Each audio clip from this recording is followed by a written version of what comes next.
the truth of your consciousness goes, hey, I hear you making noise, but you don't get the floor right now. We have things to do. You don't get the floor right now because I don't like what you're saying and I know it not to be true. So you consciously program yourself so many times with personal development, over and over and over and over again, that when the noise comes up, you're more able to battle it back and grab on to that pull of your truth. Grab onto your pull of your destiny, of your greatness, of the things you've conditioned that I am this, I'm capable, I'm worthy, I am ready, I am willing, I'm a hard worker, I care. All these things we've said to ourselves over and over and over again, bam, we're pulled in that direction because we put it in our brain so many times. Labels are not permanent. But here's the thing, every single one of us so easily lets labels stick to us, take root in our identity. So many of these labels were given to us by sometimes well-meaning people growing up. Sometimes they were hurtful labels that we heard once in our childhood and let stick to us, right? Sometimes they're labels we gave ourselves. But labels, whether they're things like empowering ones, right? Like smart, kind, generous, successful, chosen, celebrated, victorious, winner, right? Those things can be really empowering when we let them take root in our identity and we let them stick to us. But so often it's the disempowering labels that we let stick to us. Sometimes we're not even aware of it. Sometimes one stuck to us, we let it take root, we're not even aware, and we've been carrying it around our entire lives, right? Some of the disempowering labels, right? I've carried around so many my entire life until I became aware of them and aware of this question, which is, what have the labels you've let stick to you and take root in your identity already cost you in your life? What did they already cost you? And here's the beautiful part, y'all. Labels are not stuck on us with super glue. They're not bolted onto us. They are like Post-its. They are like Post-its with that light adhesive that you just literally peel off. They're totally removable. And when you learn to remove them, it changes everything. I have an entire chapter where I go so deep into an exercise on how to identify all the disempowering labels in your life and how to replace them with empowering ones, and what are the steps you take to remove them. But when it comes to in Worthy, by the way, a whole chapter in Worthy about the lie that labels are permanent. They are not permanent. Here's the thing. Disempowering labels, those are the ones that so often we let take root, right? It's one thing if you let's say you put something out there, no one likes it, it gets rejected, it fails, whatever it might be. That can shake your confidence. But when you let it take root to the point where you put a label on yourself and you think, I am rejected, I am a failure, that's when those labels, right? I'm a loser. Nothing good ever happens to me. I'm unwanted. I'm rejected. That is when those labels take root and they start to impact your self-worth, and they just chip away at it slowly, slowly, slowly over time. And labels are really, really, really important to become aware of. And so just to ask you this question off the bat, when you think about some of the labels that maybe somebody said to you and you let it take root in your childhood. It could have been family. Like for so many years, a lot of my well-intended family who loves me, I would have these big ideas like, oh, I want to save the world, or can we end world hunger? I would talk about these big ideas. And they would say, you're crazy. You're crazy. Who do you think you are? Right? Or I'd have these big dreams and they would say things like that do not happen to people like us. So it could be these little just loving things people say, but we can let them take root on us, right? There's a whole chapter, by the way, in Worthy called You're Not Crazy, You're Just First. You're the first ever you. But that is an example of a label, crazy. I had to remove that, right? And replace it with an empowering label. Oh, no, I'm not crazy. I'm just first, the first ever me, and you are the first ever you.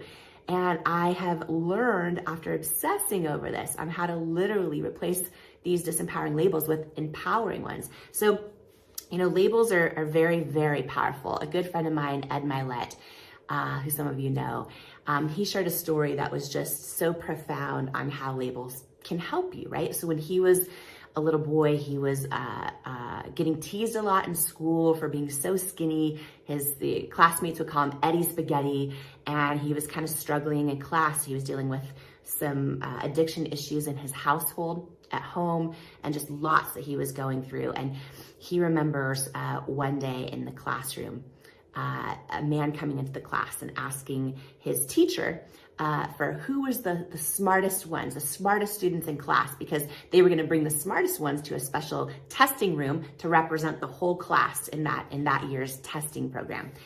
And the teacher said very loud so that Ed could hear, she said, "Eddie Milet over here, he's my smartest one. He's the smartest one." And Ed just remembers his teacher knew he was going through a really, really hard time and struggling. And he just remembers thinking, I'm the smart one. I'm the smartest one. And to this day, he says he wasn't. He says he just believes his teacher did that to literally stick a label onto him. But he chose to let it take root that day. He chose to let it believe, oh, I'm not Eddie Spaghetti, who all my classmates are teasing over and over. I'm the smartest one. I'm the smart, she sees me, right? I'm the smartest one. And he let that label take root.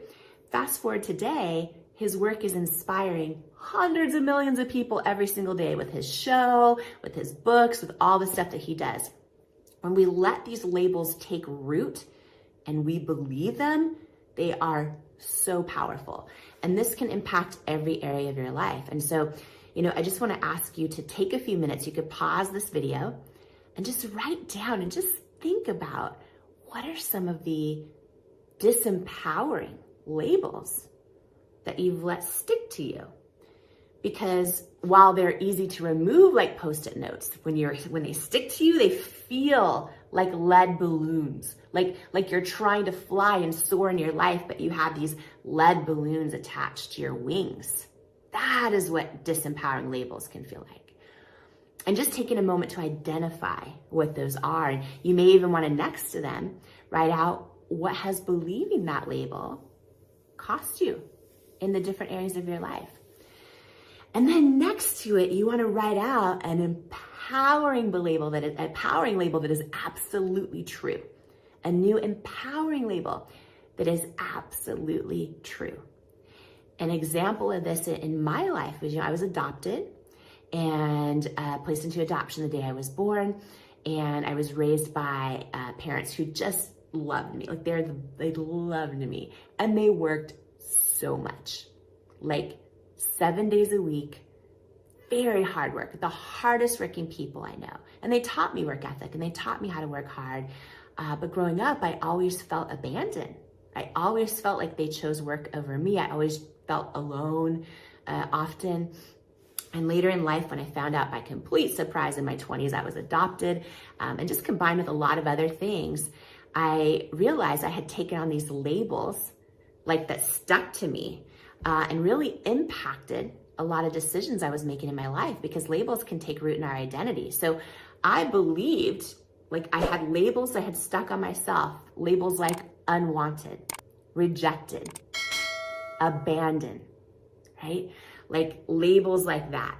And y'all, they came out in the kind of people I was attracted to when I dated. They came out in the kind of treatment I would let people mistreat me, or I didn't think I was worthy of more than that. I had these labels stuck to me. And in my life, I had to, first of all, become aware of what they are. And then second of all, go, okay, you know what? I don't accept that. I know in my soul, in my mind where self-doubt lives, it's easy for me to say I'm rejected, unwanted, abandoned. But in my soul, that's where our knowing, that's where our truth lives. I'm not any of those things. And through prayer and through really tuning into that knowing, that still small voice, right? And through doing this work, I've been able to replace these labels with new labels I know and just believe are true in every ounce of my being. And I've reframed them. So instead of feeling unwanted or rejected or abandoned as an identity, I'm like, oh, wait a minute. My birth mom, she chose me. First of all, big step back, my birth mom and dad were together one time ever. That's it. God chose me. like he chose me to come into this world. My birth mom did not have to carry me. Her life would have been a lot easier had she not. She chose to have me. And then my adopted parents chose to raise me. I am not unwanted or rejected or abandoned. I'm chosen. I'm chosen. So are you. And it's just replacing those labels has helped me really, literally raise the ceiling on my identity and self-worth. And that impacts every single area of your life. So labels are not permanent. That is a lie. That is a lie. And when we believe the disempowering ones, it starts to chip away at our self-worth. So I want to encourage you to do this exercise today. When you get your copy of Worthy, go deep into that chapter because Worthy is packed with over 20 tools on how to build self-worth, but there's a whole section on all the lies that lead to self-doubt and the truths that wake up worthiness. And one of the lies is that labels are permanent, and they are not. They are not. So I'm excited for you to dive into this and just want to let you know that I see you, I am you, I love you, I believe in you, and you are worthy. We really want to go through the lies that we tell ourselves. Yes. So number one, I'd love to start with the need to please them in order for them to love me. People pleasing is almost always a betrayal to ourselves. We are raised, and so often as girls and women, but when you actually look at the data, over 50% of women believe they're a people pleaser, but over 40% of men do as well. So we are raised to think, oh, I just need to make everyone else happy, and then I'll be loved, right? At our core, we all want love and belonging. And one of the big lies is I need to please everyone else in order to be loved, or in order to be worthy, in order to be enough. And here's the problem with that is so often we spend our lives, trying to please everyone else, but then actually betraying ourselves. And we become disconnected from who we are, right? And so the more we people please for others, when it's incongruent with who we are and what we really feel, the more we tell ourselves that we're actually not worthy of saying what we mean, of being who we are. And it chips away at our self-worth slowly but surely. So it is a huge lie that we tell ourselves that, okay, if I just make everyone else happy, then I'll be happy, then I'll be loved. And it's actually the opposite. And what's beautiful is and I go into Worthy deep and how to do this. How do you truly learn to, not people please at the expense of betraying yourself? And when you learn to do that, your relationships get stronger, your self-worth rises, right? You're able to have a deeper connection with other people because when you show up inauthentically, which is a lot of times what people pleasing is, you actually create a barrier of disconnection between yourself and that other person. So we think people pleasing, especially a lot of us as little girls and women were raised to get approval when we make other people happy. But long term, it doesn't feel like love. Long term, it does not. And so a lot of us get disconnected even from who we are because we're so good at trying to make everyone else happy, but then not knowing even who we are and what we want. We all know the difference a good bra can make to your confidence, right? A sports bra may feel good, but the flat uni boob it gives you probably doesn't make you feel very sexy. And a push-up bra may make you feel sexy, but between the ungodly amounts of padding and the uncomfortable underwires, you're probably taking the torture device off before you even get home. But you don't have to choose between comfort and confidence anymore thanks to Honeylove. Honeylove has revolutionized the bra game. Designed with back-smoothing fabric to prevent bra bulge, a bonded underbust to lift without the underwire, and no bulky fabrics that trap heat. And right now, guys, you can get 20% off your entire order when you shop at honeylove.com/WOI. Click the link below or go to honeylove.com/WOI and you'll get 20% off your entire order. Treat yourself to Honeylove because, my homie, you deserve it. Dude, this is so strong, and I'd love to dig even deeper and say, how do we do that? Because you even said, in that moment, sometimes when you've pleased someone, let's say you're in a relationship and you've really done something that doesn't feel in alignment, but the other person is like giving you the accolades. They're telling you how amazing you are for doing this thing that actually doesn't feel good to you. And so it becomes almost like a bit of a downward spiral, or you just double up, right? Because you're like, oh, well, they made me feel good about myself when I did this. I really like the feeling of feeling good with myself, so I'm just going to do it again. But long term, like you said, it actually doesn't align. So how do you start to break that? What are the things that, in fact, let's just take a random Wednesday, Jamie. Yes. So random Wednesday, you're a people pleaser. You get your validation from other people, from them applauding you. You wake up on a Wednesday and you've got all these habits, right? Where it's like you're used to, let's say you're a mom, taking care of the kids first, taking maybe care of your partner, maybe going to work, earning the money, coming home. Like you get into like these habitual patterns. So how do you actually even start to break that? The very first thing is to start asking yourself, how does this feel to my soul?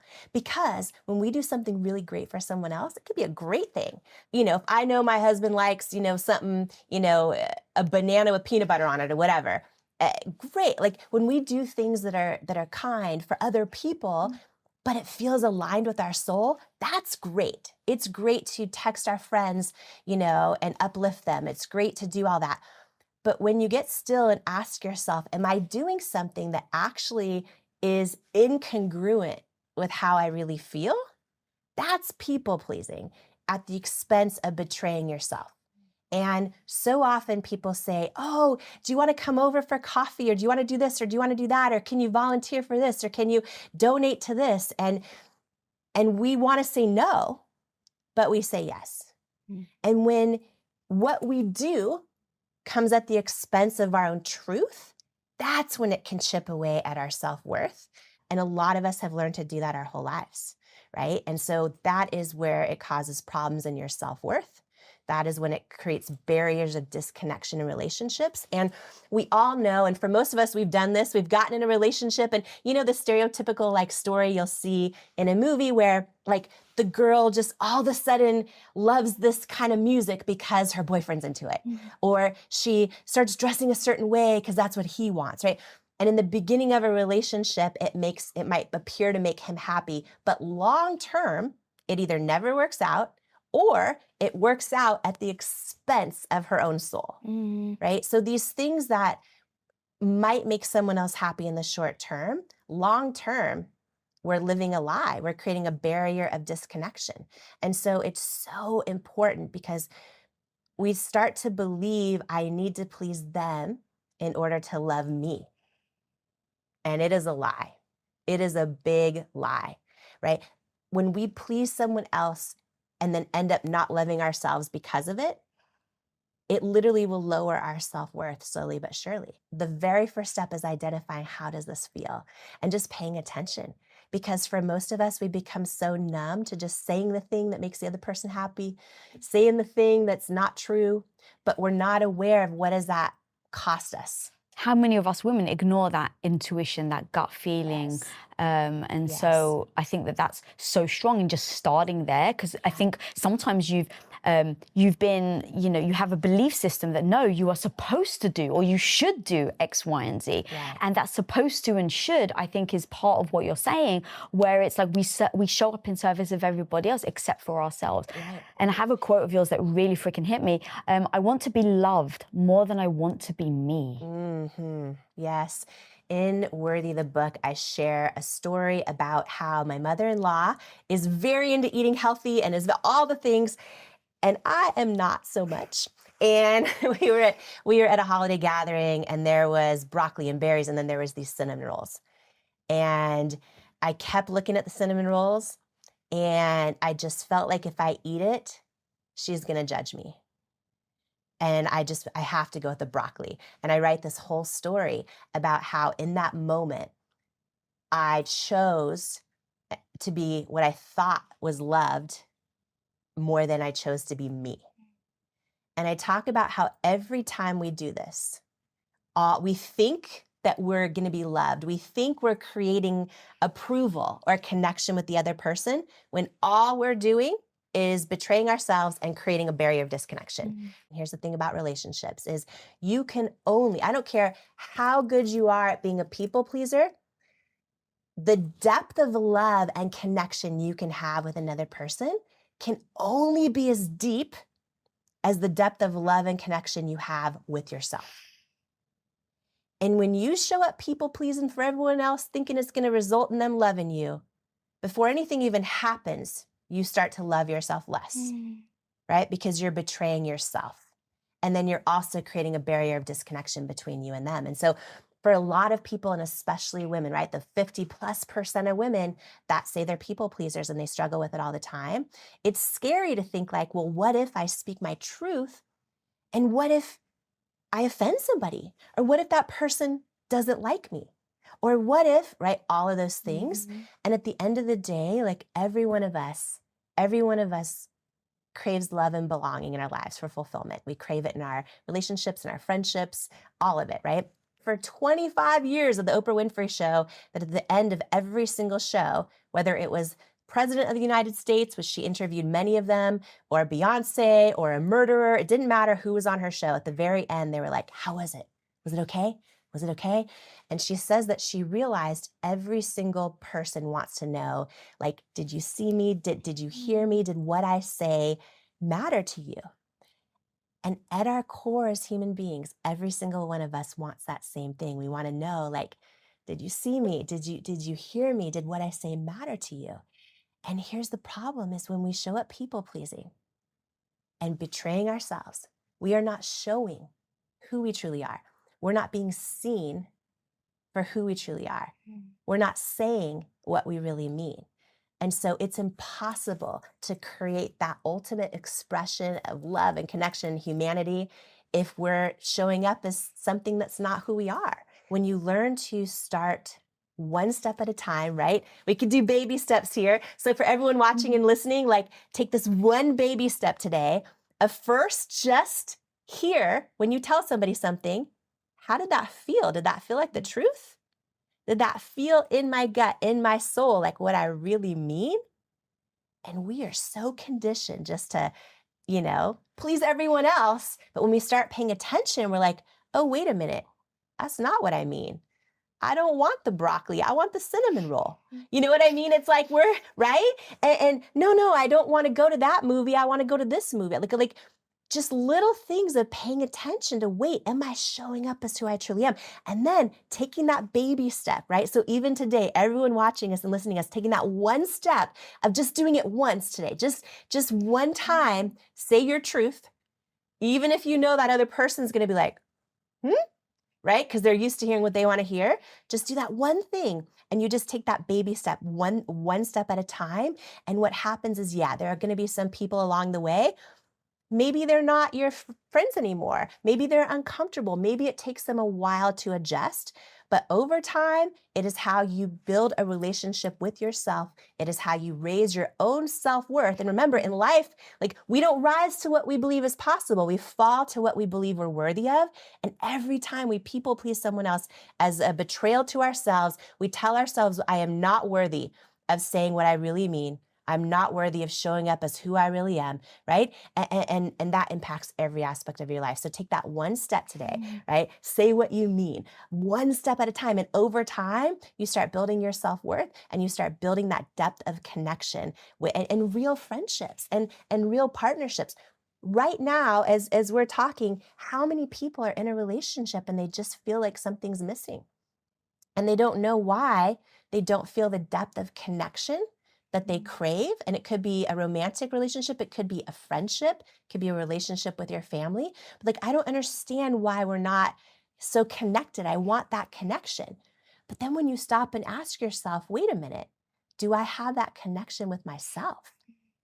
Right? And that's where we need to do the work. And slowly but surely, the more that you show up as who you truly are, then you'll see the connection with the people in your life starts to deepen and you start to feel fulfillment and you feel more fulfilled and less like something's missing. Good. I love that. And that's why I love that story about the broccoli and the cinnamon roll, because it's a little decision. It's a little thing that maybe other people would just brush by and not think twice about. And it's like, well, it's my mother-in-law. I know that she's going to look down on me. If I choose the cinnamon roll, fine, I'll choose the bra. Right? And you don't realize, to your point, of the disconnection you're having with yourself, but then also to her, because you're being a false version of who you actually are. Exactly. And so much of the time we think we need to people please someone else and this and that. And it's still a lie we're telling ourselves. I was sitting there thinking my mother-in-law is going to judge me for eating the cinnamon roll. I'm going to eat the broccoli.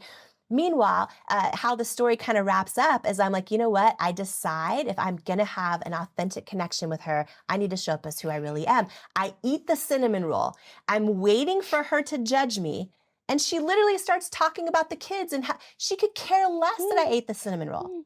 So the whole time I was telling myself a story, projecting my own insecurities onto her, and creating a barrier of disconnection between me and her in the meantime, right? All because I was telling myself a lie that she was judging me. So then I was trying to please her because I wanted connection, realizing when you try to please other people, you just create disconnection. Yeah, God, that's so freaking strong. And that goes to another lie that you talk about in the book, is that we always think we're going to be enough when.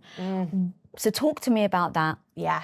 I'm gonna get so fired up out of this let's chair. go, girl. Okay, everybody watching and listening right now. Lisa, this is the lie. This is the lie that will take us down our entire life. This is the lie that has us thinking, okay, I just gotta do more. I just gotta achieve more. Then I'll feel enough, right? This is the lie that thinks that tells us because something's missing, it means I'm not yet enough. And oh my gosh, the lie that once I finally get the thing or achieve the thing or do the thing, then I'm enough. It is a perpetual lie that leads literally to nowhere. And so let me just start by asking like this question, right? For everyone who's listening and watching us right now, have you ever had this goal in your life and you thought, when I finally get that goal, then I'm going to be happy. Then I'm going to be fulfilled. Then I'm going to be enough. And for some people, it might be like, when I finally hit the salary level of my job. Or for some people, it might be like, oh, when I finally, get married, or when I finally have the white picket fence, or when I finally have 2.5 kids, or when I finally, get that degree, or when I finally get that dream car, or the 6-pack abs, or that certain fit, whatever it is, when I finally get that thing, like then I'm going to be happy. Then I'm going to be enough. Then I'm going to be worthy. And then what happens for so many of us, right? And everyone think about that thing right now, or different examples in your life. But for so many of us, we work so hard. And for some of us, we spend a lot of time and a lot of years. And then what happens? We finally get that thing. We finally get that job title, or that number in our bank account, or that number on the scale, or the 6-pack abs, the relationship, and we finally get it. And then what happens? Like, does it, right? And think about this in your own life. Did it solve all your problems? Did it make you happy? Did you finally feel like, yes, I feel fulfilled and I can ride off into the sunset in full fulfillment and bliss? For most of us, the answer is no, right? We arrive at the thing and then we go, okay, and we're happy. And for some of us, we're super happy for maybe a year or a month or a week or a few hours. And then we're right back there to feeling like, okay, that didn't fulfill everything. I still don't feel like I'm enough. So then what do we do? Right? I still don't feel fulfilled. We think, I've just got to achieve more. I just got to take it to the next level. Then that will be enough. And this becomes a perpetual cycle. So here's the deal. Here's the lie. Here's how I change it. Because this is big. Self-worth is the one thing that changes everything. And when you look at overall fulfillment in life, you always need to be growing, right? And that could be growing in your faith, growing in a hobby, growing in how you show up in the world, growing in your fitness goals, whatever it is. But we always need to be growing. This is for ultimate fulfillment. We always need to be contributing to something beyond ourselves, which could be in the form of some type of service, or in the form of being a friend to someone who doesn't have one. It could be in the form of donating. It could be whatever, but always about something bigger than ourselves. So contribution, growth. We always need to be building self-confidence, which is so important. But those three things combined are multiplied by our level of self-worth for ultimate fulfillment. And when I say that in life, we don't become what we want, we become what we believe we're worthy of, self-worth is the foundation to everything. It's truly the foundation. And so many of us are really good at doing all the things that build self-confidence, like getting the job title, getting the marriage, getting the kids, getting the fitness goals, getting the six-pack abs. Self-confidence can fluctuate based on our skills and abilities, if we're winning or losing, if our willingness to try and go for it. Self-confidence, even though it's internal, it's based so much on the external things happening around us.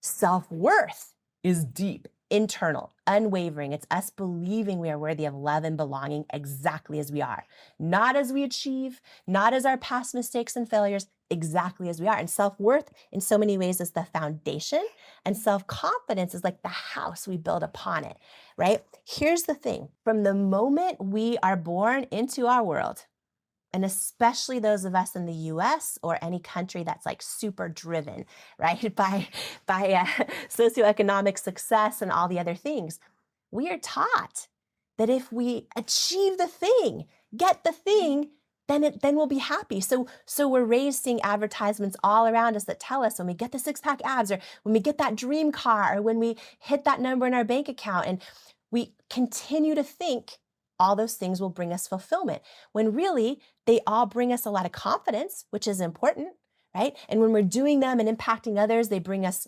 contribution, and we're growing. Those are all important. But if underneath it all, we don't believe we're enough as we are, if underneath it all, we don't have strong self-worth, what that looks like is perpetual unfulfillment the rest of our lives. And there are so many perfectionists right now, probably listening and watching us, so many people that think like, okay, if I just achieve enough, then I'll be enough. If I just get and then they arrive at it and it's not. So then they go for the next thing and then it's still not. And they live their entire lives and arrive at the end of their life with a whole lot of cool things, but never actually feeling fulfillment and always feeling like something's missing. So it is important to do all of these things that build self-confidence, that do all that. It's important. But if you don't learn how to completely build rock solid, unshakable self-worth underneath it all, you will never, no matter how much you achieve, you'll never arrive feeling fulfilled. You'll never be able to fully enjoy it. Here's the other part of this. I have to do all this to be enough, which is a lie I believed most of my entire life. And a big reason, Lisa, that I wrote Worthy is because believing this lie, if I do enough, then I'll be enough. Like believing that, and for me, not understanding the difference between self-confidence and self-worth had me arriving at all these crazy dreams I could have only imagined happening, and not understanding, why don't I feel like it's enough? And why don't I feel like I'm enough, right? And just to share a couple examples, I remember building at cosmetics and years and years and years of rejections, finally building it to a company with over 1,000 employees, right? Selling it to L'Oreal for over $1 billion cash. I got to that moment where I thought, this is it. I had sold my company for all this money and was on in Forbes and all the magazines, all these things. And I had so much self-confidence. And I got invited to Oprah's house for lunch. And I was like, this is my lifelong dream. And I went to her house. We had a 3-hour lunch, just me and her. At the end of the lunch, Lisa, she gave me her cell phone number and she said, call me anytime. You can call me anytime. I'm like, okay, like, freaking out, right? And now I had a lot of self-confidence. Everything on the outside was going so well. But what I didn't know is that is very different than self-worth. And even though a lot was going well, underneath it all, I didn't fully feel worthy. And so here's what happened. She gives me her cell phone number. My lifelong dream is like happening. I did not call her for 4 years. I literally didn't call her for 4 years. And this is what happens when we don't believe we're worthy underneath everything else. We will sabotage opportunities. We will stay stuck. We will not go for things and not understand why. And after 4 years, during that whole stretch where I didn't call her, I would tell myself stories like, okay, once I have the perfect thing to say, then I'll call her. That's why I'm not calling her. I just don't have the perfect thing to say. Or she probably thinks everyone wants something from her, so I'm going to prove I don't, and I'm not going to call. Like all these stories I would tell myself. And 4 years later, I realized that the reason I hadn't called her was because deep down inside, I did not feel worthy of being her friend. And the moment I realized that, number one, like, I realized very quickly that's a lie. Like, I am a kick-ass friend. You know what I Yes, mean? you are, girl. Like, and in that moment, I'm like, oh my gosh, my self-doubt and my thoughts, which we are not our thoughts, but our thoughts can convince us we are them sometimes. And my self-doubt and my thoughts had gotten so loud and were telling me I wasn't worthy of it. But that moment when I realized it, I felt in my soul, which is very different. In my soul, my knowing, like, oh, I am more than worthy of being her friend or anybody's friend. I'm a great friend, right? And that was the moment I picked up the phone and called her. I came so close to doubting myself out of my own destiny, even though I had built all these things that the world would say look like enough. So I must feel like I'm enough, right? And I still didn't. And I didn't know why. So it's a perpetual lie that we just need to keep getting enough, achieving enough, hitting enough goals to finally feel enough. All of those things are important. They all build self-confidence, which is really, really important. But nothing you can achieve will build self-worth. I got so many questions here. Okay, where do I even start? So first of all, how did you start to identify those were excuses that you were giving yourself and that it actually came from the self-worth? Because I'm sure so many people listening right now, it may trigger some people going, oh my God, yes, I do it. But there's other people that even right now, the excuse that they're telling themselves, they actually believe. And I have utter compassion, right? It comes from I mean this in a sweet way, I guess, but like it comes from a broken place where you feel broken enough where you don't feel whole, you don't feel complete, you don't feel worthy to be able to then be a great friend. So how did you start to recognize that those were excuses? And then how did you pivot going from I'm not enough to call her to immediate, like for 4 years, and then you pick up the phone and call? What's that gap? Yeah. So the gap is this.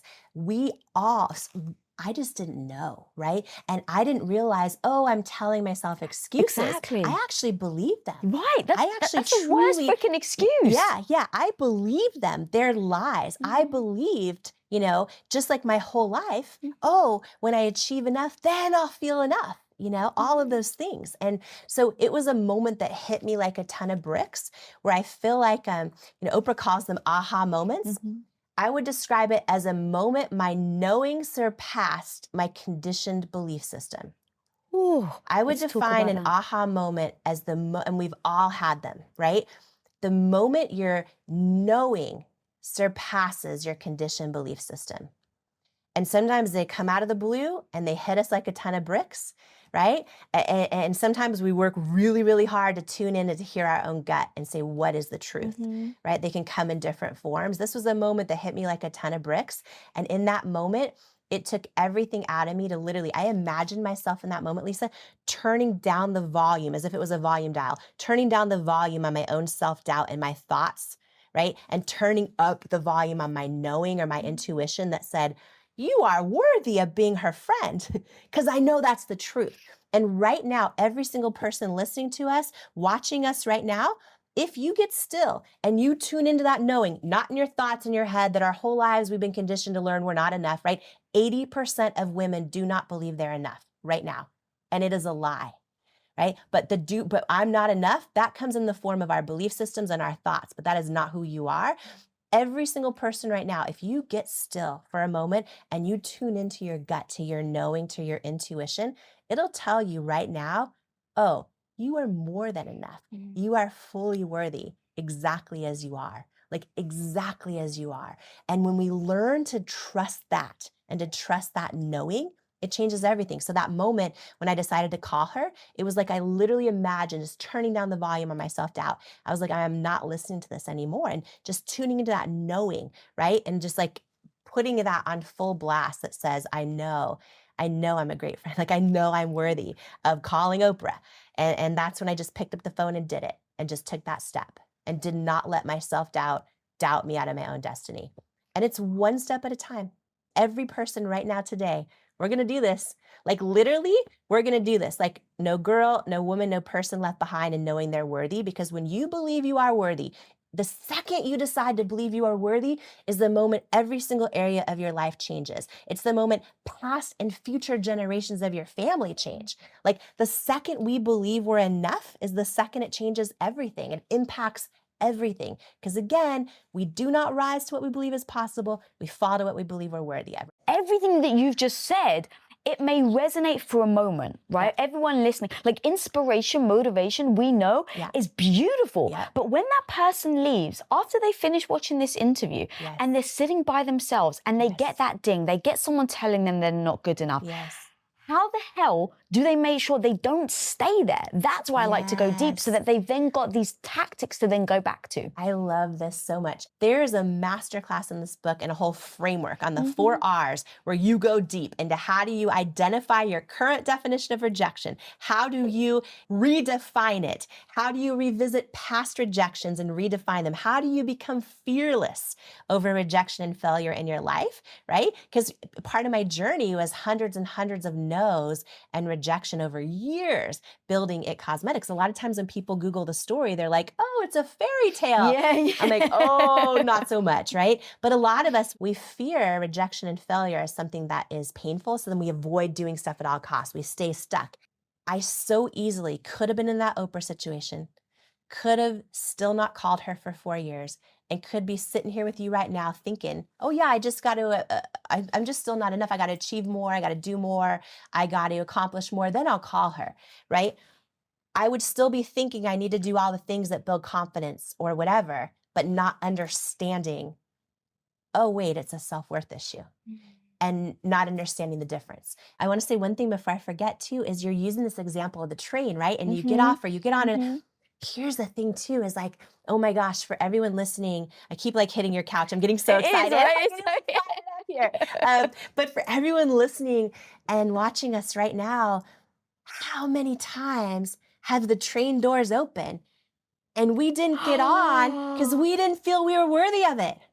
We didn't feel we hesitated, we held back, and who freaking knows what would have happened if we stepped on because we believe we're worthy of it and the doors closed and we go to a whole new destination, right? That is why I'm so passionate about this, about building self-worth, because so many of us have doubted ourselves out of so many things in our destiny. You know, I mean, I came so close to never calling Oprah, right? And in my case, that was a lifelong dream I was sabotaging. I would have never then taught a course with her, all the things. I would have been on a different train. I wouldn't have been on a train teaching course with Oprah, which for me means so much. So how many things for you and everybody listening mean so much, but you didn't get on the train yet. And the doors are open. And then they close and the train takes off. But the good news is, just like a train schedule, there's another one coming. So how do you believe you're worthy of stepping on that train when it pulls right up to you and when the doors open? Because the trains are going to keep coming. But for so many of us, it's like we still don't step on that. We still don't put our art out into the world. We still don't show up on social media as who we authentically are.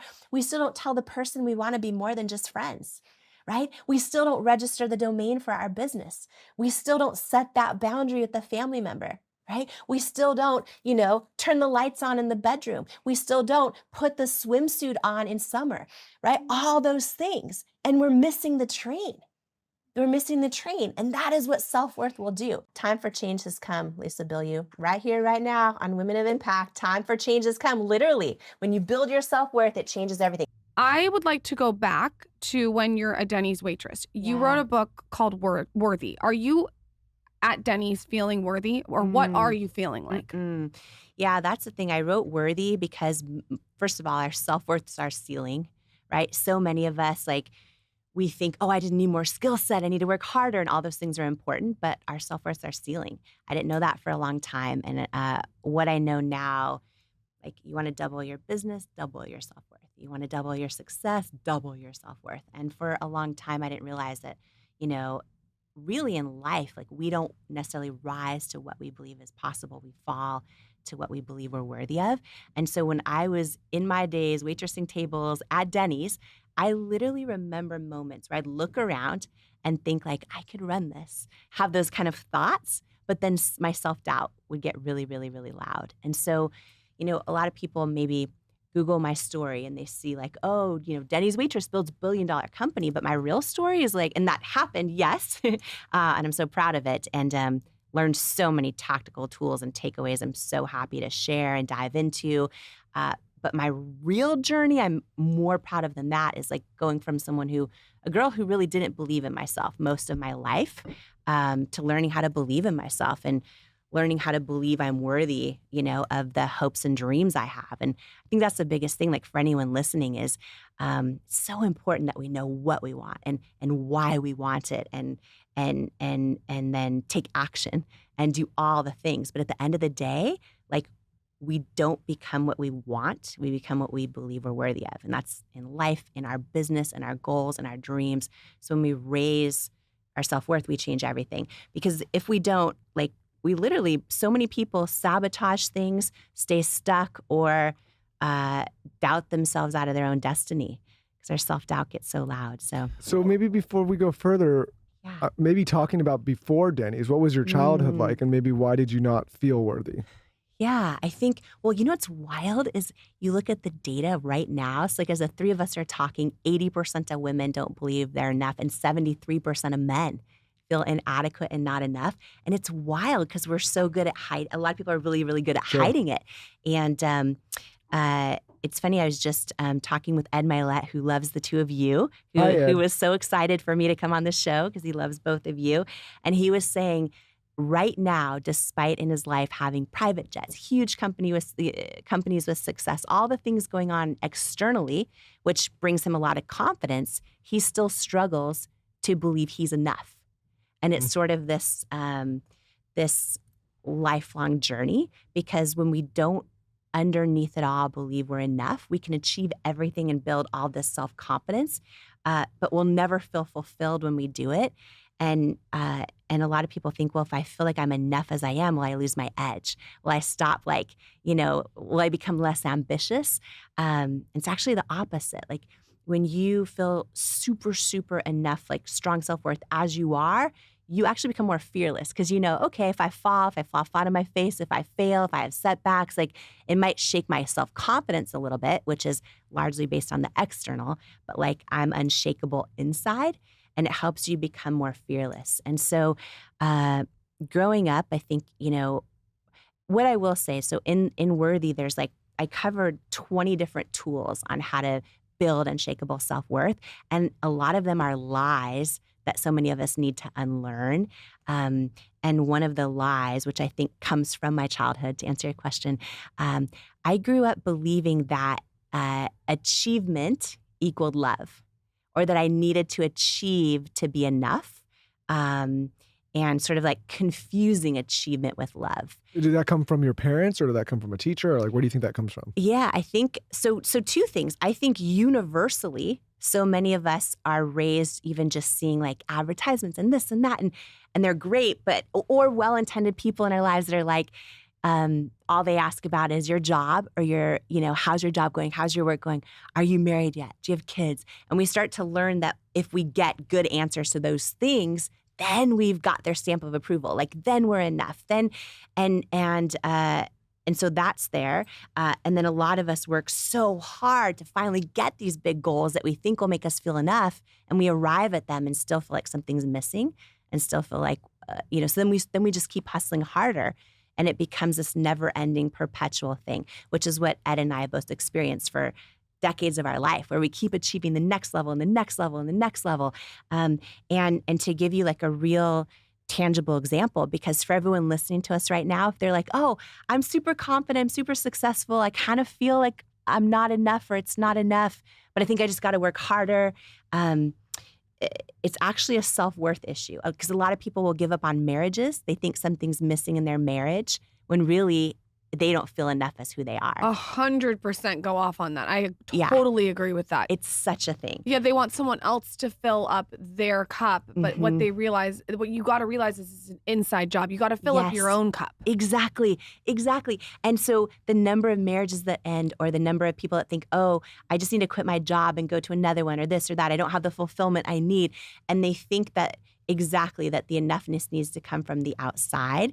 And that's a self-worth thing. So 3 ways, like for anyone listening, like if they are like, wait a minute, do I need worthy? Like, do I feel enough? Is this really a thing? Because I think I'm crushing it on the outside. The 3 main ways that like self-worth become big issues in our life. If we have low self-worth, and this is for everybody listening, if we have low self-worth, it often looks like we're stuck. Like we're stuck, meaning, oh, we have a crazy, amazing business idea, or we have a book we want to write, or we have, we don't want to be alone and we want to be in a relationship, but we literally are stuck and we don't know why. We don't get on the dating app. We don't submit the manuscript or even start writing it. We don't register the domain for our business. And a lot of people think like, oh, I'm stuck because I just need to get more experience or more skill sets. It's like, no, actually, underneath it all, you don't believe you're worthy of the thing. And when you don't believe you're worthy of it, like your self-worth will become your ceiling. And so when we have low to medium self-worth, which a lot of people do, this is me most of my life, even after selling my company for over $1 billion cash, I was very confident. I had high confidence. I was crushing it on the Forbes, all these things. I didn't know that self-confidence, which fluctuates based on external things, if we're winning or losing, our skill sets and abilities, is different than self-worth. Self-worth is like the deep internal knowing that you are enough and worthy exactly as you are. And that self-worth level is our ceiling. And so when we have low to medium self-worth, we can be, crushing it and doing all these kind of things, but we still hit ceilings and we sabotage them. We'll sabotage opportunities. We'll write the whole manuscript, but then not submit it. We'll hit 6 figures in our business, but not 7 figures, and we don't know why. We'll have, really wild ideas to put like our talent and offerings out in the world, but we'll scroll Instagram for 8 hours a day. We'll hit a ceiling and we'll sabotage. We'll meet an amazing potential partner, and then we'll be like, I don't know why, but I just am not attracted to them. And we put them in the friend zone. And it's because underneath it all, we don't believe we're worthy of the thing, so we'll sabotage it. Do you think that this is all perpetuated from childhood? Because we've had, funny this week, we've had a lot of people come on here who are very successful that have said something that their mom or dad or teacher said to them that replays in their head. I'll give like an example. Someone came on and said that their father said, "You'll never amount to anything." Janice Dickinson came on and said that. She's in her 60s now. Yeah.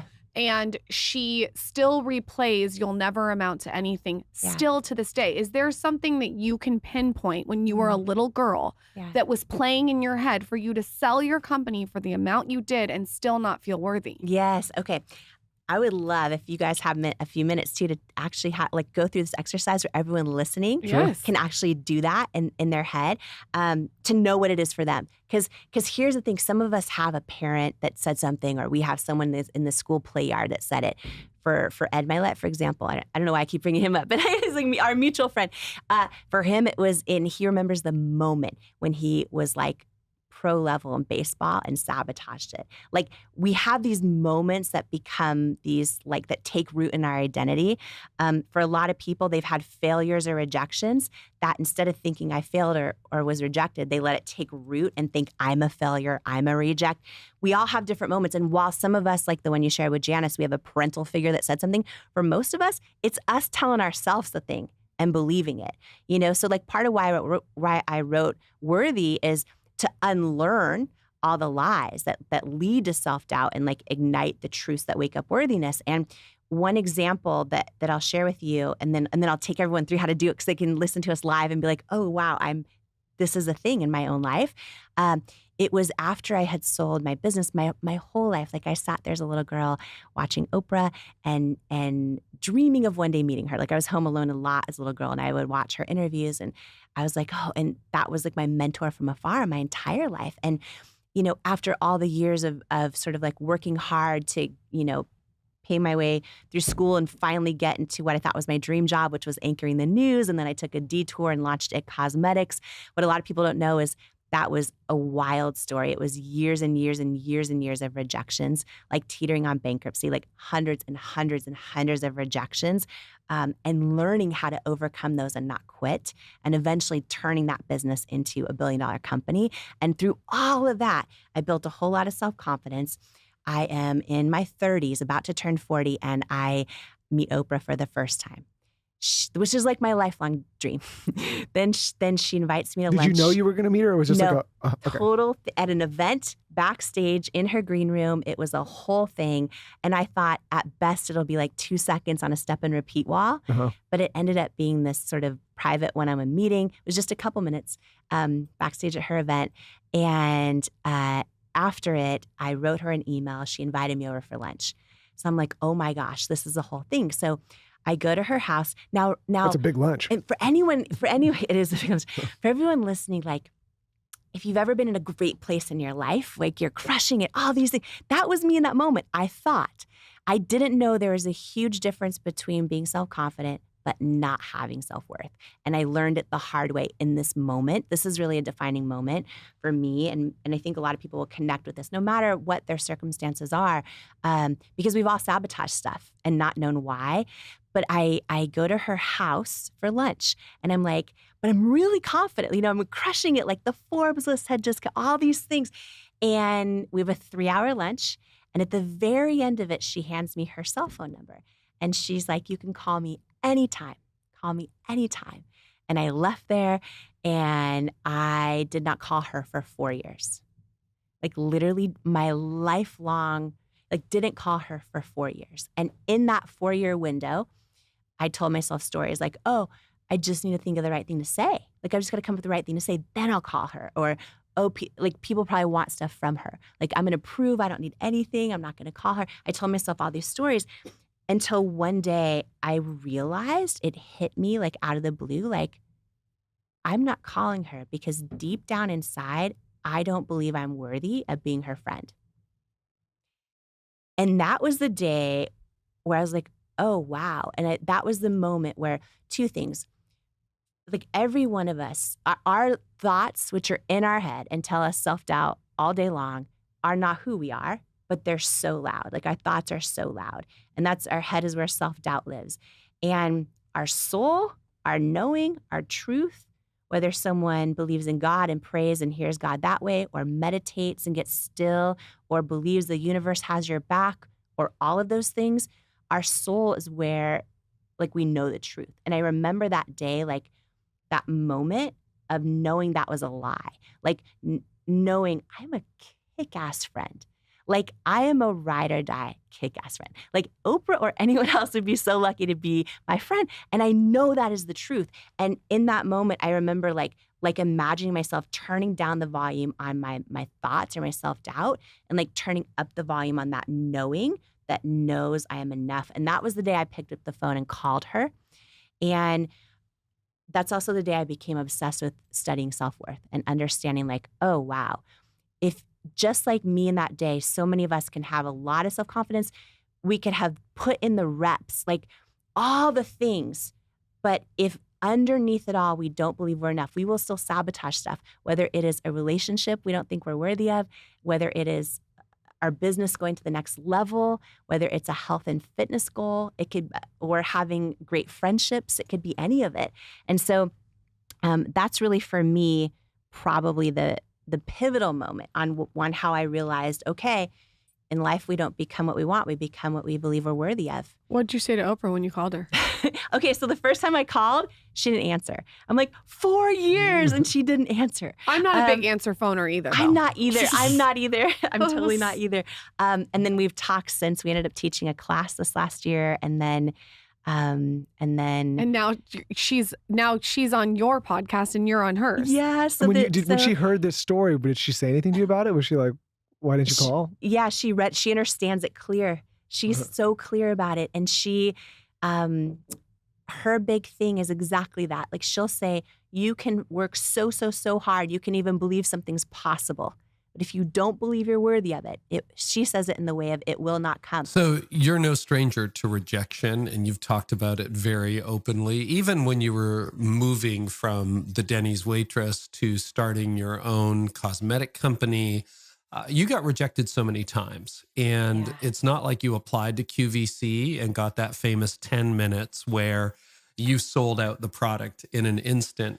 You had a lot of rejections to that point. And I'm still talking, Jamie, to leaders on a regular basis who get they write a manuscript, send it to a publisher. Publisher's like, nah, gonna pass. and they're crushed. They can't get past that one rejection. How did you learn to handle multiple rejections in your life and yet not quit? Yeah, it is so true what you're saying, Carrie. It's like, we get one no or 5 no's or 20 Mm, no's. And then we think like, oh, you know, if God's closing all these doors, they must not be for me. right. Or, why do and by the way, I went through a lot of this in the years of building at cosmetics. Like, I would get no after no after no. And some of them were so painful. And I would sit there and I would pray. And I'd be like, every time I'd pray and get still, I would feel that kind of still small voice, that gut feeling, that knowing that says, like, I'm supposed to be doing this. And I would literally ask God, why do I feel like I'm supposed to be doing this? And yet every door is closing around me. Every Mm, person that is an expert or visionary or touted visionary is telling me that this isn't going to work. And yet every time I get still, I feel like I'm supposed to be doing this. And mm, one thing I would say for anyone who has dealt with a lot of setbacks or seasons of rejection or hard times, or, you know, I think that knowing that we all get no's and we all have a knowing. And I just remember, I believe one of the critical things that we can all do is when we pray, when we get still, and when we wait to hear that feeling, that however it works for everyone, it might be different. For me, I just get a strong feeling, a knowing. And I made the decision to trust it through all the years when mm, things weren't going well. Through all the years I was getting no's from everyone else. And I realized there are these situations where I had to go, okay, I'm getting no's from this potential investor. This retailer store just said no. Another person just said no. I'm starting to tell myself no. But when I pray and get still, I get a knowing. And every one of us has this. And I believe our life, our leadership, all of our decision making, and how that turns out will come down to which one we listen to. Do we listen to all the no's, even the ones we're telling ourselves? Or do we listen to our knowing? And it is the single greatest, I think, reason why uh, so many of the most important moments in my life, or the most important ways I've contributed to others, or the greatest things I've built have come to fruition. It's praying, getting still, and trusting that knowing over all the no's, even the ones I'm telling myself. Um, and then in terms of rejection, there's so this is a true story I'll share. There's an yeah. entire chapter in Worthy called When You Change Your Relationship with Rejection, You Change Your Entire Life. And this was its own book. So this book about rejection was its own book, but I did not want to wait another 2 years to publish it after Worthy. I'm like, people need this now, because exactly what you said. So many of us, Mm, even really incredibly accomplished leaders and people in different fields get rejections and think like, oh, it's some indication of your potential success. And it is not. And the other thing is that a lot of us let our rejections or past mistakes or failures take root at an identity level. And we start to think we're a reject or we're a mm, failure. And that's when it starts to chip away at your self-worth, and it can impact your decision making in business. It can impact your leadership. And so there's a whole chapter called When You Change Your Relationship with Rejection, You Change Your Life. And I go into how I have become not only fearless, but I embrace and see rejection as something that's empowering. And there's a 4-part framework in this chapter about how to do this. But really quickly, just yeah. to for everyone listening, if you imagine, yourself getting rejected or failing at something, right? Um, just think for a moment, what's the first thought you have, right? Without trying to think of what's the first thought. But when you put yourself in a situation where you're getting rejected, or you fail at something, or something doesn't go your way, just think for a minute about the first thought you have. Mm, For me, most of my life, it's been, yep, there's proof you're not enough. mm, When I've asked this question in rooms of leaders and CEOs, some of the answers that come out that are so honest and vulnerable are things like, why'd I even try? I'm stupid. I'm not smart enough. I don't have what it takes. I'm a loser. I'm not enough. All these different, why'd I even try? Who did I think I was? I mean, these are real. I once had a room of CEOs crying and I was like, whoa, like I think a lot of people, but here's why I'm asking that question for everyone listening to us, whatever your answer was, that right, for me, it was, oh, yep, there's proof I'm not enough. That is your current definition of rejection and failure. And as human beings, we are wired to avoid pain at all costs.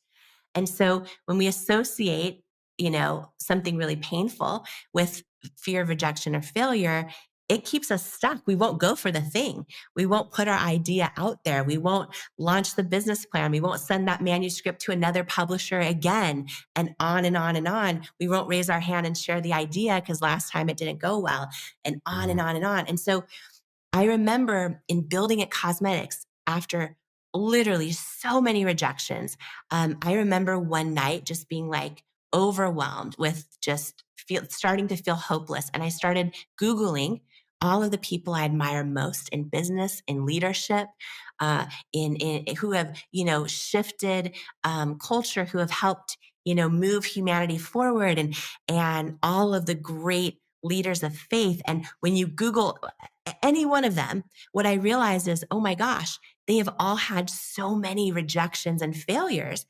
They're just the brave ones willing to keep going anyways. And that day I wrote out in my journal, rejection does not mean I'm not enough. Rejection's a victory. It means I'm not sitting my life on the sidelines watching everyone else and then living in regret. I'm one of the brave ones willing to go for it. And so I started assigning new meanings to rejection.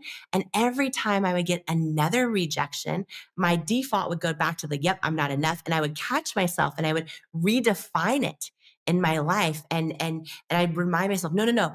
This rejection means I'm one of the brave ones willing to go for it. And I believe that to be true. And I started building a toolkit of new definitions of rejection that every time I faced one, I would remind myself, this is what it means.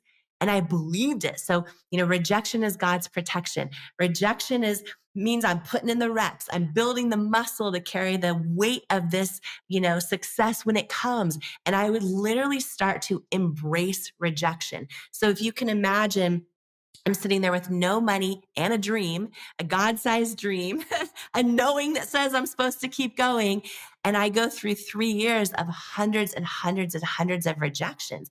And I started applying this 4-part framework to them that I go deep into in Worthy on how to do this. And the third one, just really fast to share, is because this is one of the most important ones. The third R in the 4-part framework is to revisit past rejections and failures and assign a new meaning to them that you believe.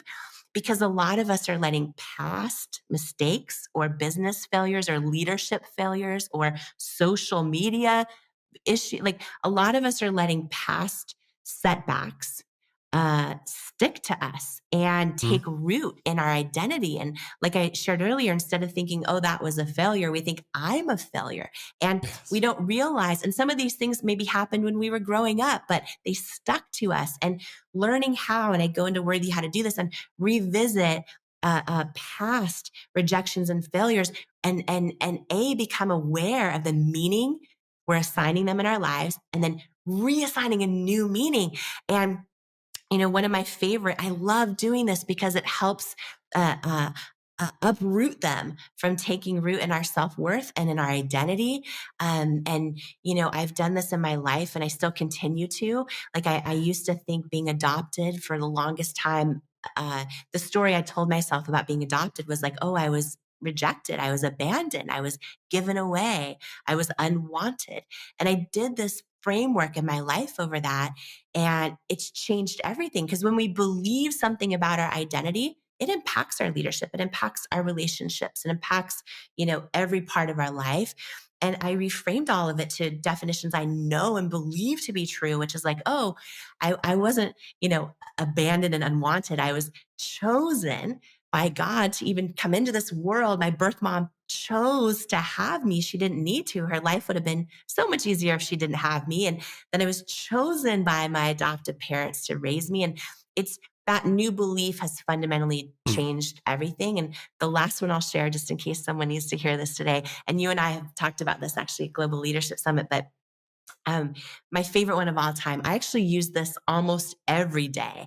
But for anyone listening to us who has maybe a past mistake or failure, or even a recent one, you're applying for the job you wanted so bad and you don't know why you didn't get it and they didn't see your value, or the friend that betrayed you, or the partner that pulled out the rug from underneath you, or you weren't invited to something and you don't know why, and it's hurt your feelings, or you're trying to make new friends and you put yourself out there with a new potential friend and you're like, why don't they want to be my friend? And so I literally, instead of going to my default of, oh yeah, I'm not enough, I'll pull a tool out from the toolkit and redefine any of that in real time. And one of my favorite definitions is, I will literally imagine God saying this to me. I will imagine him saying, oh, you weren't rejected. I hid your value from them because they're not assigned to your destiny. And I will believe that, Carrie. I will believe it. And it frees me. It frees me to being just basically fearless of rejection and failure. Now, I've got a lot of other issues in my life I am always working on, but fear of rejection and failure is not one of them. And when we hear that famous saying, success leaves clues, I think, building this billion-dollar business, like learning to not fear rejection. So for the person you're talking to who sent their manuscript out once, and you let someone else's know about you impact your, your own self-doubt, learning how to reframe that, right? And keep going, because rejection's almost never personal. And it's almost never an indication that your idea or your dream isn't going to work. And so I think this 4-part framework on rejection, it's one of 20 tools in Worthy on how to build self-worth. And I hope it adds a lot of value to everyone who gets their hands on it, because everything in life is really in so many ways the meaning we assign to it. So yeah, I'm excited for people who read Worthy, and then the businesses that'll be launched, the ideas that'll be shared, the manuscript that'll be sent out the 350th time until it gets a publisher. Like, that is the victory. That is the victory. Absolutely. You have interviews today. And I know lots of our people here, they go live, or they have to do that post, or they have to show that video, or they have to take that important call. How do you prepare? Because confidence is a lot about preparation, getting yourself in the right place to serve.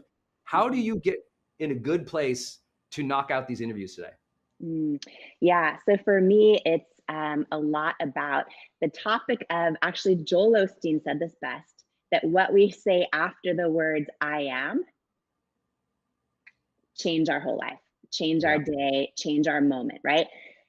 In this season, I haven't worked this hard in many, many, many years. And I worked hard for a lot of years. So hard. I have not worked so hard on this book launch. I mean, it's 20-hour days, 7 days a week right now. It's a lot. And I'm so grateful. I'm doing it because I believe in every ounce of my being. This book is going to bless so many people. There are so many people that need to reignite their own belief in themselves again. Yes. And I'm intentionally donating 100% of the proceeds and my author royalties to causes I believe in, because that actually gives me an extra boost of energy as well. That's a motivation. That's a drive. Yeah. Show up for other people is a big part of confidence. Yeah. And I think a really big part of confidence for every single person is starting that to be truly mindful of what are those words we say after the words I am, right? To use it, to say it the way that Joel Osteen so beautifully said it. And what I mean by that is, what we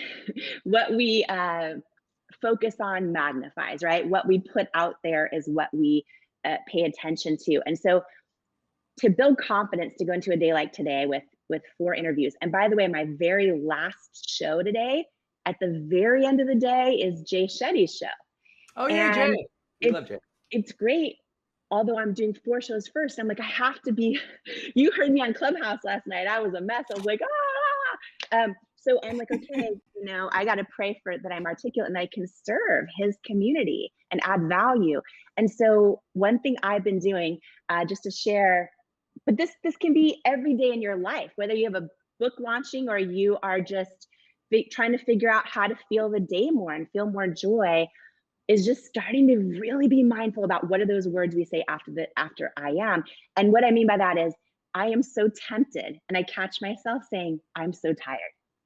I'm so tired. But it's like, I'm okay, exhausted. I'm exhausted. stressed. I'm overwhelmed. I Yes. can't handle it. I am unworthy. I am ugly. I am like all these things we say to ourselves that And hurt. those words have power, right? And those words take on a life.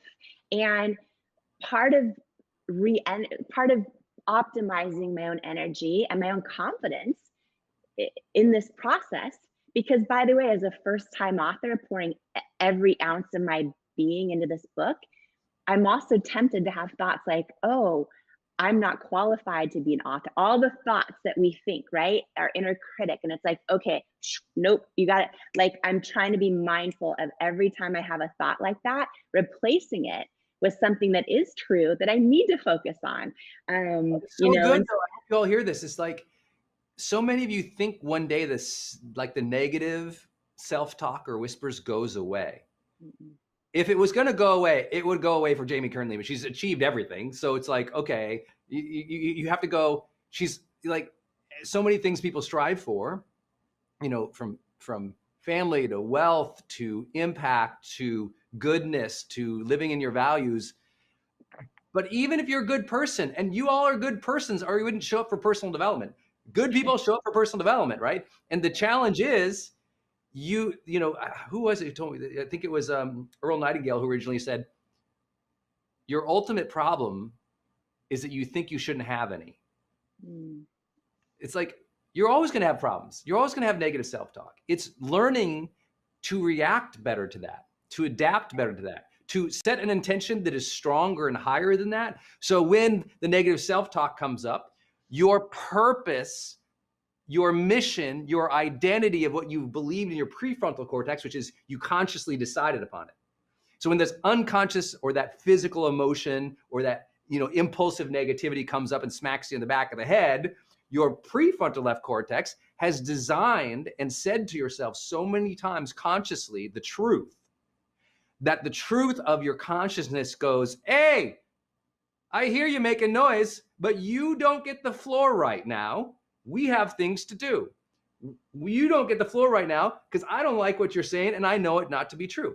So you consciously program yourself so many times with personal development over and over and over and over again that when the noise comes up, you're more able to battle it back and grab on to that pull of your truth. Grab onto your pull of your destiny, of your greatness, of the things you've conditioned that I am this, you know, I'm capable, I'm worthy, I am ready, I am willing, I'm a hard worker, I care. All these things we've said to ourselves over and over and over again, bam, we're pulled in that direction because we put it into our brain so many times.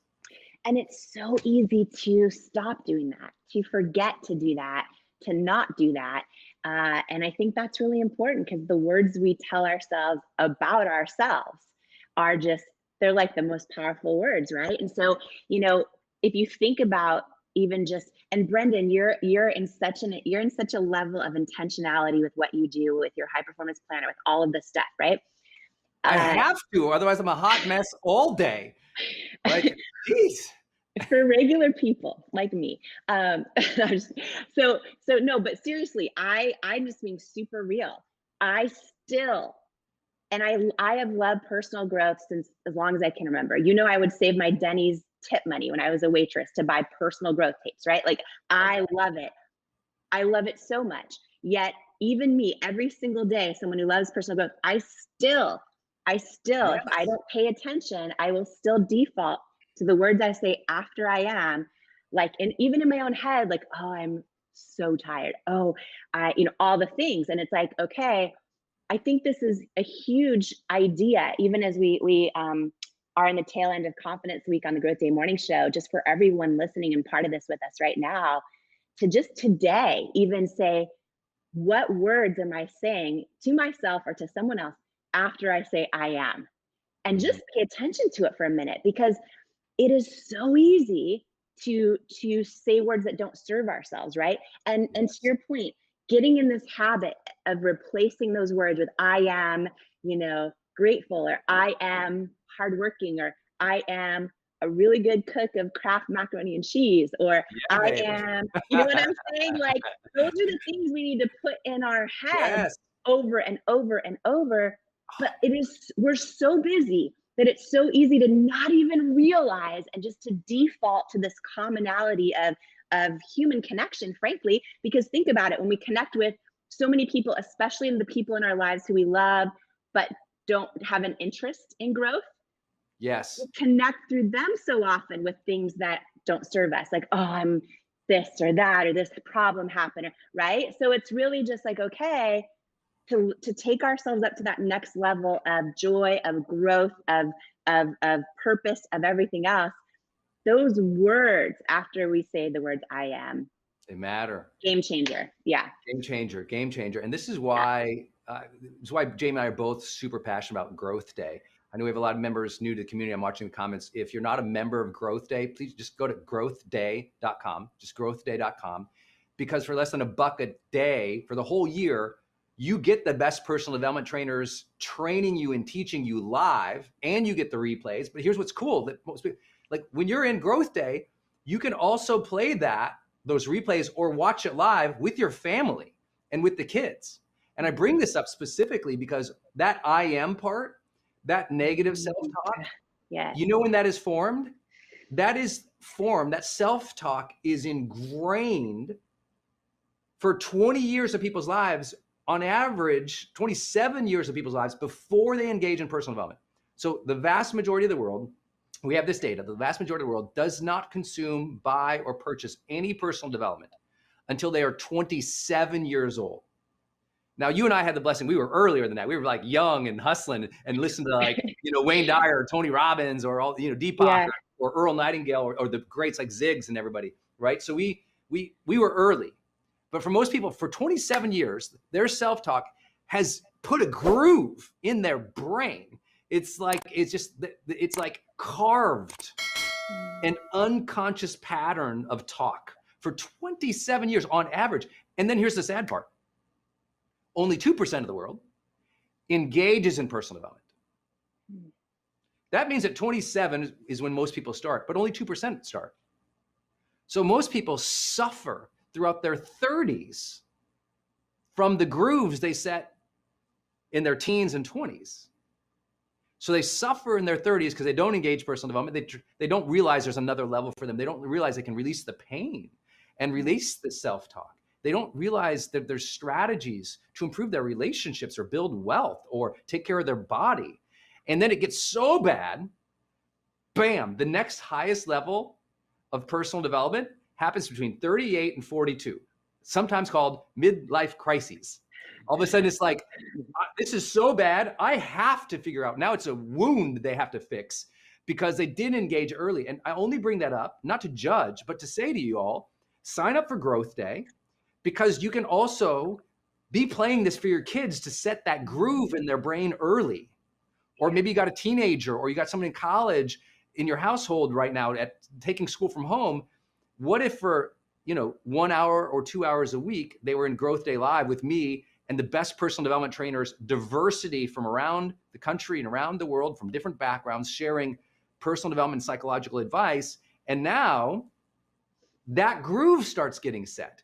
And so, because it's hard to overcome later if you don't set the right groove early on. So stick to your personal development, listen to your podcast, be in Growth Day, share that with your family. And I think it just makes a difference for the next generation in a big way. That's why I'm passionate about it. I was wondering, did a lot of your belief in yourself and your company and building, were those girls there to cheerlead you on? And was that helpful, or were they less important because they were busy doing their own thing? Yeah, I feel like who we surround ourselves with, right, is so important in terms. I should qualify that. Who we turn the volume up on in our lives, so important, right? So the two of you, I turn the volume up on, right? Intentionally, meaning I actually am a more confident woman and mom because of your show, right? Because of the content you guys put out. Nice And to us. so I want to say this because I think, and I share some of how I brought different women into my life and they're so different. They have different faiths, different backgrounds, different they vote different, they love different, all the stuff, right? But like the commonality is they authentically want the best for me. You know what I mean? And they'll call me out on my own BS but they authentically want the best for me. And I think, a big lesson I learned, talking about friends and girls and all that, I talked for the first time. Oh my gosh, I'm actually have heart palpitations about this because there's so many stories I've never shared before that I'm sharing in this book, but I'm only doing it because, to your point, when we share stories, it's sometimes how we connect and we realize, oh, this is possible, or oh, here's how to navigate that, or oh, I'm not alone in this. And one of the seasons I went through when it comes to girlfriends, which was hard, was I thought that some of the women, some of the other women brand founders around me were friends in the QVC green room, and a lot of them were by the time we finally got a shot on QVC. And when our brand started taking off, because we were so under the radar and barely selling anything for so many years, and all of a sudden women started spreading the word and getting the product in their hands and posting their own befores and afters online, and we started doing really, really well on QVC. And I realized, oh gosh, not everyone is happy for you when you do when you do really, really well. They see it through the lens of their own fear, right? And I Did went you through all hear really. that last statement, Jamie? That's like the most important statement you can make on girls and friendships and women, is that it's often not you. And we try to steer clear of jealousy, of the word jealousy amongst our daughters, because that word is almost like, oh, they're just jealous. And that's a really easy excuse, but really it's because they don't know themselves well enough to know that feeling that they're feeling, that makes them insecure, because yourself well. So we turn to this feeling of wanting to kind of be mean because it's a natural response. But what you're saying is it's their own fear. And they don't feel comfortable and safe watching someone else be so successful, for the fear that maybe it won't happen to them if it happens to you, which we all know is not the case. Exactly. Exactly. Exactly. And when we're going through it, though, it's hard. There were times where there was a really small group of 3 other women, and they started really bullying me. I'd never experienced that in my life. And it was really tough. And I'm in my 30s, right? I was in my 30s and was dealing with this while trying to go on air and sell my products live on TV.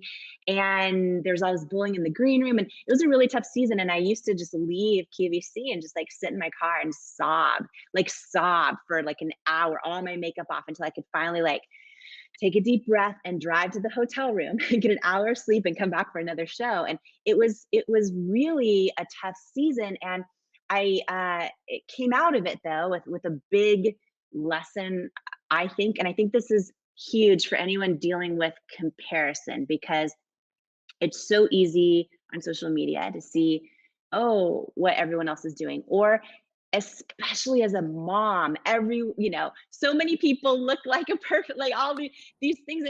And when we only see that, we're like, oh, am I a bad mom? Oh, all the things, right? And in this journey, and in one of the big kind of stories and lessons I talk about in the book, I go super granular on it, and I won't do that here, but just the season of having mean girls, mean adult grown women, and going through it and having them see me, exactly what you just said, see my success as a threat to their own, and going through all that. How I came out of it in a big way was this realization, and I believe this to my core, that we are not here to compete with anyone else. We're here to compete with just the only person we're here to compete with is literally the person we know we're born capable of becoming. And I knew that person, I had this big epiphany where I'm like, oh, that's the victory, is becoming the person we know we're capable of becoming. Anything else is a distraction, and anyone else is, and even I started applying these principles to my business, because as we were growing, we built to over 1,000 employees in our company, and it was wild. And I was so blessed to hire people way smarter than I am. But I also hired a lot of people that came from the beauty industry. And they were trained to show me all the data on what other brands are doing and what other brands are launching and what's selling in the marketplace. And I learned this lesson, A, that you can't fake authenticity. And B, I would tell my employees until they were so sick of this saying, but I would always say to them, our biggest threat to our business isn't our competition. It's if we ever get distracted by it and have it tempt us to dilute our own secret sauce.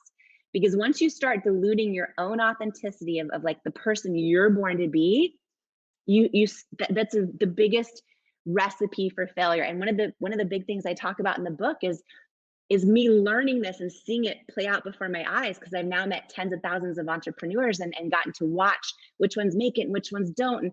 And the biggest thing I've learned is that authenticity alone doesn't guarantee success, but inauthenticity guarantees failure.